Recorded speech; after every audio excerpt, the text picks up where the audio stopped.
Que la paix et la grâce de notre Seigneur et Sauveur Jésus-Christ soient avec vous tous. Moi c'est frère évangéliste Bonel Birmingham. Bienvenue sur l'émission ça, Bon l'Évangile en 5 minutes. Fois passée, nous t'ai parlé sous différence qui gagnait entre louange et adoration. Eh bien, jeudi, nous t'avons parlé de adoration en esprit et en vérité.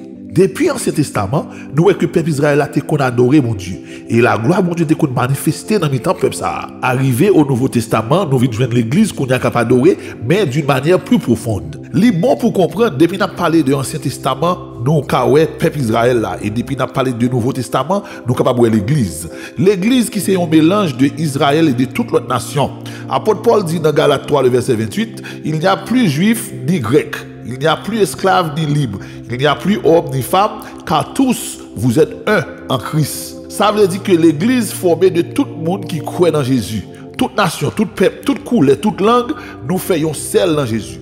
Adoration peuple Israël là, t'es faite d'après principe lévitique là, que Moïse t'a établi. C'était une adoration très esthétique et synthétique. Là nous dit esthétique, nous avons beauté extérieure. Et là nous dit synthétique, nous avons bagaille artificiel.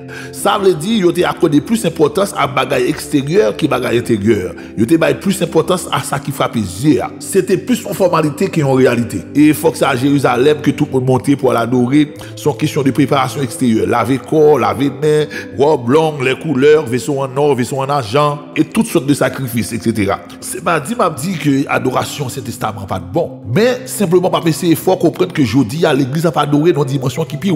Parce que les Jésus est venu, il t'a enseigné nous deux bagages majeurs concernant l'adoration. Premièrement, Israël pas qu'on adore bon Dieu comme papa, il dit qu'on adore comme Dieu. Bien que dans Exode 4 le verset 22, bon Dieu t'a considéré Israël comme petit légitime, mais il y a pas de jamais qu'on adore bon Dieu comme papa parce que il y a pas de gain relation entre père et fils avec bon Dieu. C'est les Jésus venu dans Matthieu 11 le verset 27, il dit toutes choses m'ont été données par mon Père, et personne ne connaît le Fils si ce n'est le Père. Personne non plus ne connaît le Père si ce n'est le Fils. Et celui à qui le Fils veut le révéler.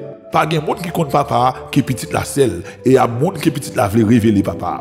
Dans Jean 1er, le verset 11 et 12, tandis ça le dit, elle est venue chez les siens et les siens ne l'ont point reçue. Mais à tous ceux qui l'ont reçu, à ceux qui croient en son nom, elle a donné le pouvoir de devenir enfants de Dieu. Jésus, dans Jean 20, le verset 17, lui dit Marie, après résurrection, va trouver mes frères et dis-leur que je monte vers mon Père et votre Père, vers mon Dieu et votre Dieu. Ça, c'est un privilège extraordinaire que l'Église a joui de la part de notre grand frère Jésus-Christ. Qui fait, l'Église a pas adoré mon Dieu dans l'autre dimension. Pas comme Israël qui était adoré comme serviteur, mais l'Église a pas adoré comme petite. Deuxième bagage qui fait l'Église a pas adoré dans l'autre dimension, c'est que dans Jean 4, le verset 23 à 24, il dit nous, mais l'heure vient et elle est déjà venue où les vrais adorateurs adoreront le Père en esprit et en vérité.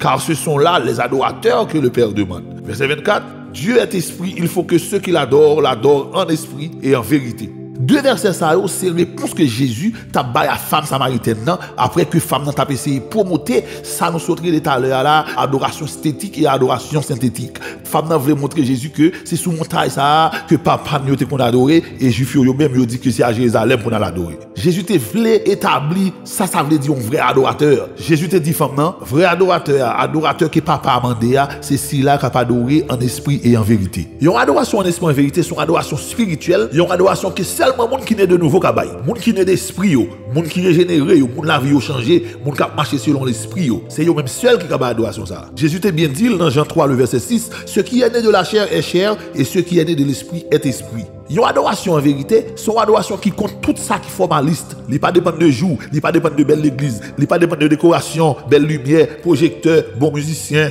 gros estime, gros choral, toute l'autre bagaille. C'est une question de adorer en vérité. Est-ce que c'est pour tout bon? L'on dit Jésus vraiment, l'on dit m'adorer, m'exalter. Est-ce que c'est dans le profond cœur que ça sortit? Est-ce que là vous reflétez la sanctification?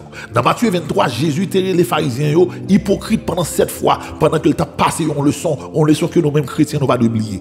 Ça dit dans verset 25 à verset 26. Malheur à vous, scribes et pharisiens hypocrites, parce que vous nettoyez le dehors de la coupe et du plat, et qu'au-dedans ils sont pleins de rapines et d'intempérance. Pharisiens aveugles, nettoient premièrement l'intérieur de la coupe et du plat, afin que l'extérieur aussi devienne net. Le son qui vient après ça, c'est que nous pas doués hypocrites, c'est pour nettoyer cœur nous en premier, afin que l'action nous soit capable bon. Ou qu'on ait pile monde qui parle de l'église pendant toute l'année, yo pas j'aime adorer non, parce que yo pas j'aime remplir conditions pour adorer en esprit et en vérité. Mais bien aimé, on nous veille sous konon afin que adoration n'a pas yo pas esthétique, yo pas synthétique, mais c'est adoration qui est inspirée par l'esprit et qui saute dans le cœur.